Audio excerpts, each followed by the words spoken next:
4 журналист үй камагына чыкты. 1-май райондук соту политклиниканын журналисти Тыныштан Асыпбекти, Нур пресс медиасынын журналисти Жоодар Бузумовду, Арча медианын журналисти Сайпидин Султаналиевди, Темиров Лайв редакциясынын кызматкери Максат Тажибек уулунун баш коргоо чарасын өзгөртүп, үй камагына чыгарды. 7-мартта президент Садыр Жапаров Кыргызстандагы 40 медианын жетекчилери менен жолуккан. Анда жапырт кармалган 11 журналисттин маселеси да көтөрүлүп, аларды үй камагына чыгарууга убада берилгени айтылган. Андан кийин үй камагына 3 журналист чыккан. Учурда 4 журналист убактылуу кармоочу жайда. Кандай чечим чыкты айтып бериңиз. Үй камакка өзгөртүлдү.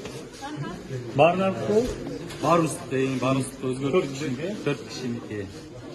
Анан ушул учурдан пайдаланып бардык кесиптештерге, журналисттер коомчулугуна ыраазычылык билдиребиз.